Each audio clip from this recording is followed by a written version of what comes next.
You know, not a single white person was selected to be on the men's 2024 basketball team for the Olympics. Diversity, equity, and inclusion. Only when it suits you. One of the worst bad faith arguments I have come across in a minute came from a guy named red.wave.america on TikTok. So that probably speaks volumes. And I'm going to tell you why this is one of the worst bad faith arguments I have ever seen. Let's start with this. Kawhi Leonard, who just recently dropped himself from Team USA basketball, was replaced by Derek White. If you have no idea who Derek White is, he is the Swiss Army knife of a team. He showed that this is one of the best transactions to a championship-winning team in a long time. The glue guy, fundamentally sound, one of the top two-way players in the association, a fantastic ad. Okay, so there was a spot. They went with Derek White. Overall, let's just look at the roster. All right, because I know he didn't. Let's look at the roster, aside from skin color. Bam Adebayo of the Miami Heat, fantastic basketball player. Consistently, in my view, one of the more underrated bigs. Handles the ball extremely well for his size. Devin Booker, one of the best shooters in the NBA. Stephen Curry, one of the best shooters of all time in the NBA. Anthony Davis, injury-riddled, but when healthy, a top power forward / center. The league is changing. In the entire association, if he can stay healthy. Kevin Durant, who did not play against Canada. Who is going to stop a 7-footer like that, especially when he's on? Anthony Edwards, he says it's his team. Phenomenal talent. Joel Embiid, it still feels a little weird, but we'll go through the centers momentarily. Tyrese Halliburton, already proven.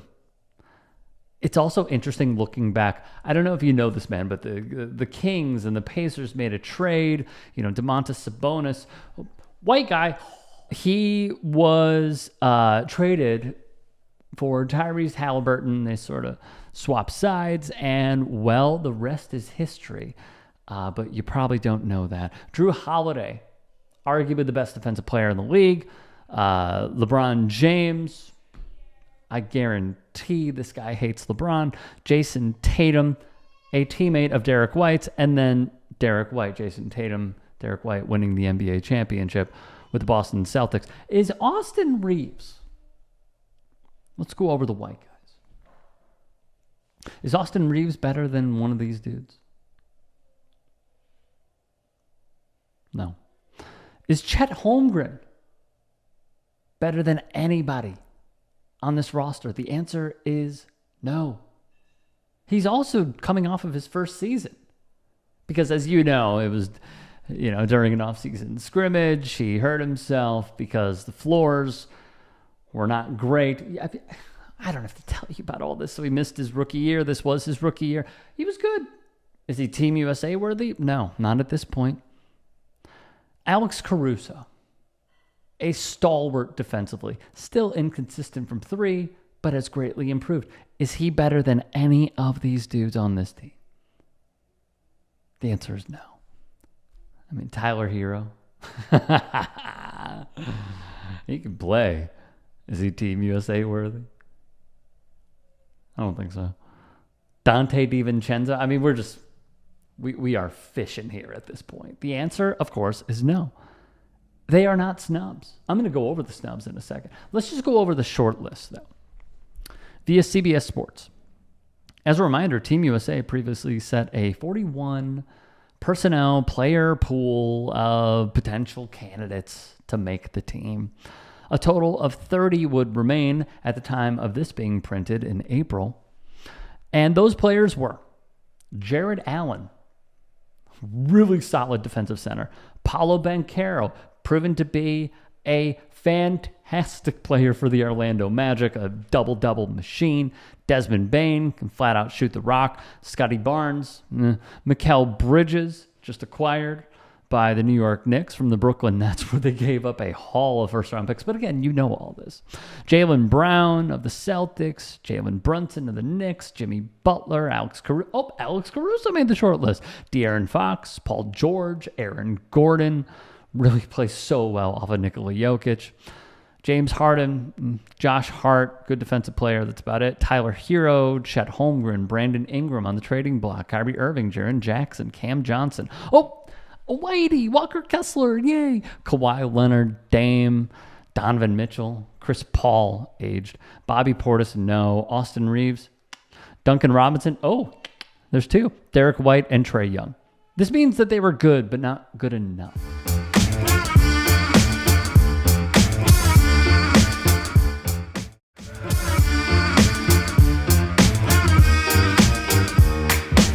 As for the snubs, these guys didn't sniff it. As in the white dudes. Those would be via Andy Restrepo. The Philadelphia 76ers' Tyrese Maxey, Jalen Brunson, Kyrie Irving, and Zion, excuse me, I don't know why I said Zion Williamson. I will also say this. The biggest snub, it could be argued, was a guy who can shoot the three, create off the dribble, really solid defensively, and can get up. And he is also an NBA champion. That is Jaylen Brown. Now, I don't mean to be conspiratorial here, okay? But I think when he took a shot at a sponsor, in my view, unless you are LeBron James or Steph Curry, they're going to leave you off. And that is why I personally believe they left him off. I do. But again, you know all this because you think the white guys are better than the players that I listed. Do you know not a single white person was selected to be on the men's 2024 basketball team for the Olympics? Diversity, equity, and inclusion. Only when it suits you. Because we want to win. No, but you want to hear the truth? It's because your people are losing the country. That's what you're thinking, ain't it? You're losing the country. See, this is where I would normally ask the dude, okay, name a white player that deserves to be on the Olympic team. Name one white player that deserves it. But that's how MAGAs are. They never answer any questions. So whatever great white player he mentions, they can't play anyway because they're playing for their European team. NBA does practice DEI. All over the world, they have tens of thousands of employees. It's not just the 12 on the basketball court. But you have to be outraged. We're losing the country. We're losing the country. Maybe they didn't want white Americans playing for the Olympic team because they didn't want the floor to be slippery from you guys crying about absolutely everything. I mean, seriously. Why is it that so many conservatives feel so emboldened to continuously have the gall to say the most misinformed things online and say it so proudly? Why can't we get back to, I don't know, Google? Bing? If that's your thing, Bing? Why can't we get back to, yeah, you know, I'm actually going to look this up before I put out a TikTok video on it? I see this over and over again. They're so proud. Why? There's nothing to be proud of here. This was an asinine take.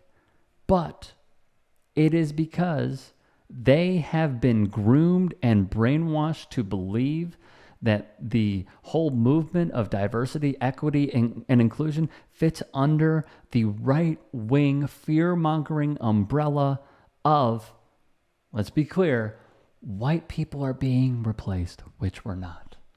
We are not. But that is the fear that they hold. And if you want to know more about that, Google that and you will see its ties. That is what this man is hinting at. And if you believe that a white player could surpass any of these guys on Team USA's roster, I will await that response. The problem is, I'll be waiting a long time. If you can and are willing, please become a paid member here at TYT Sports. and or go to tyt.com/join. In addition, you can follow me on Twitter, Instagram, and TikTok. Appreciate it. Have a great day.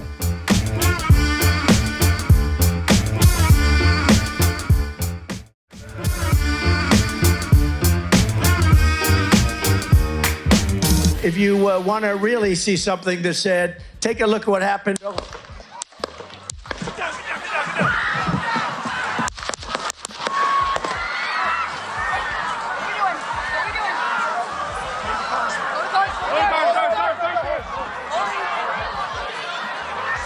At his rally in Pennsylvania, former President Donald Trump was shot at. Sans an ear injury, he was fine. But the spin has already begun from the right. Representative Mike Collins of Georgia saw this unfold and immediately went on offense. The Republican district attorney in Butler County, PA, should immediately file charges against Joseph R. Biden for inciting an assassination. If Mike Collins rings a bell.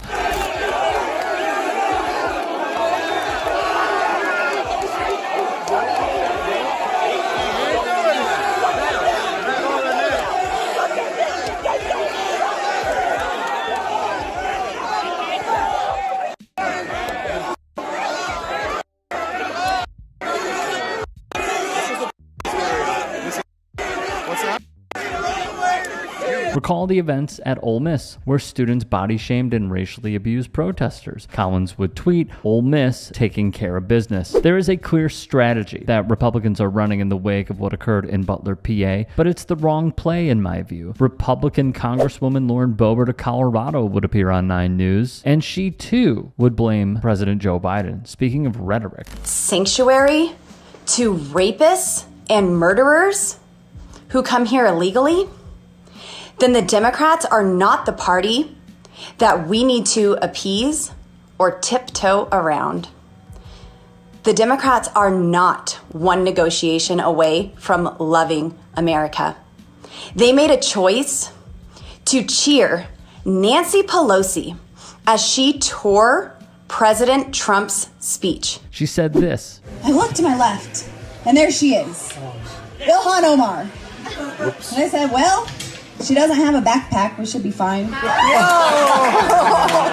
And this of Congresswoman Ilhan Omar of Minnesota. And from Mother Jones. After the January 6th insurrection, accusations swirled that Boebert aided some of the organizers. Until now, it seems as if, at last, Boebert has found her sweet spot in leaning heavily into post-9/11 racist stereotypes about Muslims. She would proclaim on January 6th, "Today is 1776," a comment perceived as encouraging the mob outside the Capitol, wrote Axios. She would later tweet, "During the insurrection, the speaker has been removed from the chambers, even when told not to reveal the location of lawmakers." There would be even more from Republicans on a battle they cannot win when it comes to divisive language. There is, of course, Ohio Senator J.D. Vance, who also chimed in, writing, "Today is not just some isolated incident. The central premise of the Biden campaign is that President Donald Trump is an authoritarian fascist who must be stopped at all costs." That rhetoric led directly to President Trump's attempted assassination. Again, the rhetoric angle. Are you a racist? Do you hate Mexicans? The media calls us racist for wanting to build Trump's wall. They censor us, but it doesn't change the truth. This is the language he used in campaign ads. He appeared to peddle in the white supremacist great replacement theory on Fox News, saying, and I quote, "Democrats have decided that they can't win re-election in 2022 unless they bring in a large number of new voters to replace the voters that are already here." He also used the word invasion. Sandy Hook is a synthetic, completely fake, with actors, in my view, manufactured. We can talk about, how I got in hot water with saying that Alex Jones was a more credible source of information than Rachel Maddow. But like, one of the things that I saw in the reaction to that tweet was people are terrified of unconventional people. He would appear to praise conspiracy theorist Alex Jones. Should we go through his rhetoric that Vance gave the stamp of approval to? There is a laundry list of Republican figures who took this as an opportunity. Georgia Congresswoman Marjorie Taylor Greene would step in it as well. Greene would tweet, "Democrats and the media, you are responsible for the attempted assassination of President Donald Trump, death threats and attempts against me and other Republicans, and brainwashing half the country with your sick, violent rhetoric. She clearly got the RNC memo as well. They're in business of helping the cartels. The cartels love the Democrats. Yeah, they're down there. They're like this. They're like, we're making a lot of money off of Biden, Joe Biden. That's my really bad Mexican accent. But the generations of Black and Hispanic men, do you want to know what holds them down? Gangs. Being in gangs and dealing drugs is what holds them down. The lack of education is what holds them down. The gangs are holding them back. It's not white people. Joe Biden's 5 million illegal aliens are on the verge of replacing you. Replacing your jobs and replacing your kids in school. And coming from all over the world, they're also replacing your culture. And that's not great for America. The list is lengthy for Green, who spoke side by side at an event hosted by proud white nationalist Nick Fuentes. Playing the rhetoric card is obtuse. Lastly, I'm not going to say the thing we're all supposed to say right now. You know why? I never want to be employed again.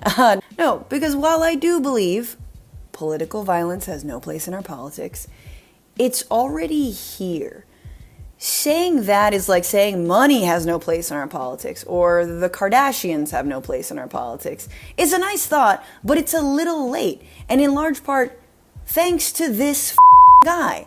This guy and his movement that relishes in violence against protesters being brutalized by cops, against immigrants being hunted like animals, against women who are bleeding out in their cars because they can't access abortion rights. This is a guy who's inspired mass shooters like the El Paso shooter or the Tree of Life synagogue shooter who said that he voted for Trump even though he wasn't extremist enough for him. This is a guy who called white supremacists who just murdered a woman very fine people. He suggested that BLM protesters be shot. He called Nancy Pelosi a demented psycho after her husband was attacked with a hammer, and he proclaimed that we will never take back our country with weakness before a mob attacked the Capitol building. This is a guy whose policies are violence, and they have claimed lives. So when a 20-year-old registered Republican with an AR-15, a gun that Democrats have tried so hard to get out of the hands of everyday people, attempts to assassinate him, my first thought isn't, oh my God, it's, yeah, given everything that fits in this busted freak show of a democracy we insist is normal but is everything but.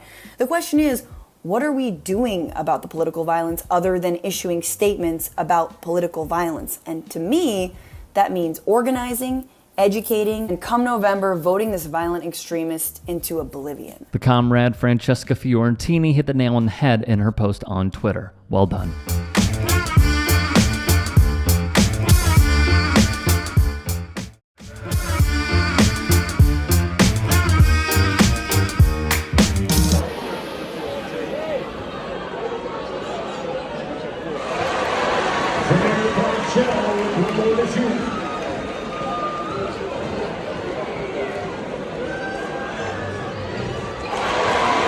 This was the moment Sam Barlow high school basketball player Santori Martino was inadvertently kicked in the head by a cheerleader on the cheer squad.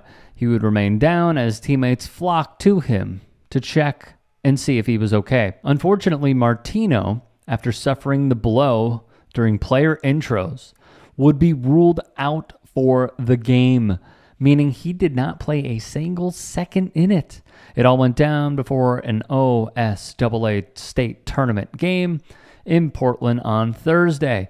From Whiskey Riff, although Santori Martino wasn't able to suit up for this one, Barlow came away with a 69-39 win over Jesuit, so at least his teammates rallied around his absence to get the win. Martino was unable to play in Saturday's consolation match in Oregon boys' 6A tourney.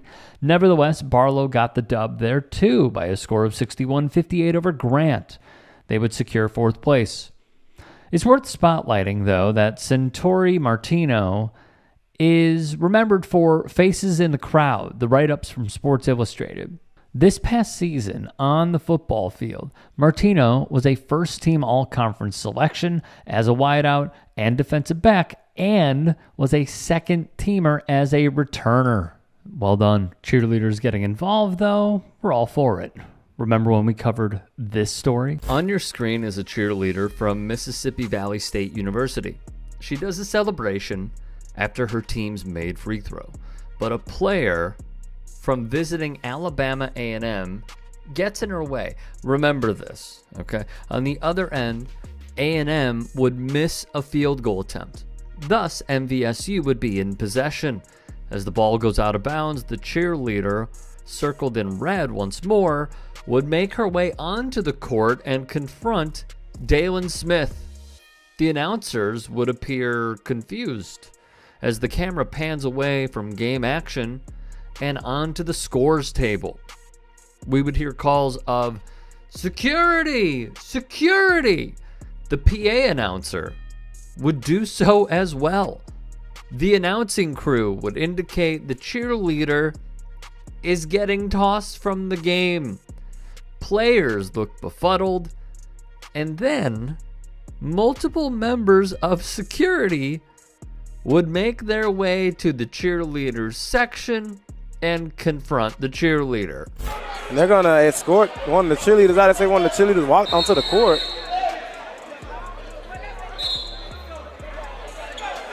And they're gonna say she has to go.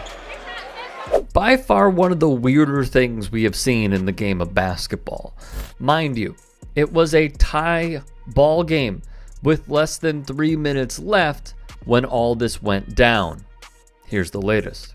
During the second half, played at the Harrison Hyper Complex, the cheerleader was doing a front hurdler jump when Bama guard forward Dalen Smith, who was inbounding the ball, appeared to accidentally hit her leg. She was not pleased.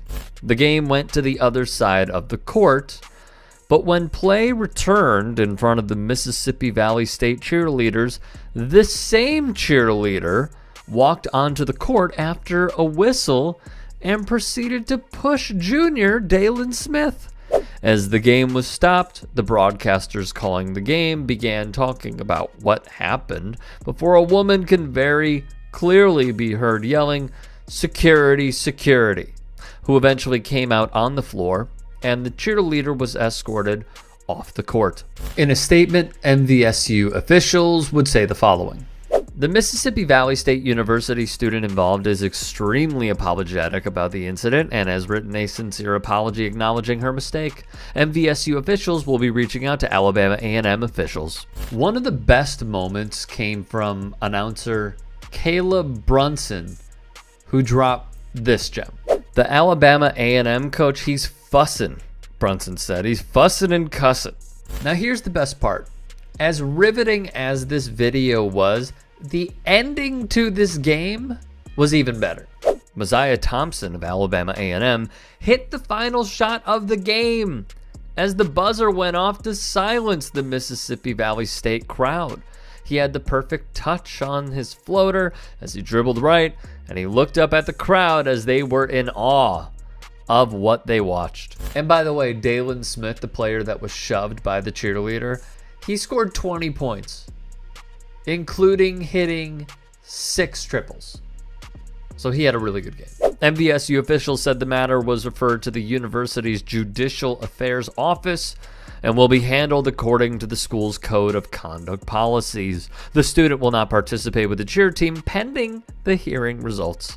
MVSU currently sits at 3-23 overall and 2-10 in conference play. Alabama A&M 10-15 overall, 6-6 in conference. Earlier in the year, they lost to Ohio State and Illinois, the Big Ten. If you can support the network, go to tyt.com/join to keep us afloat. And if there are any stories that we have missed on this medium of TYT Sports, get at me and follow me. Twitter, Instagram, TikTok. DMs are open. Appreciate your suggestions.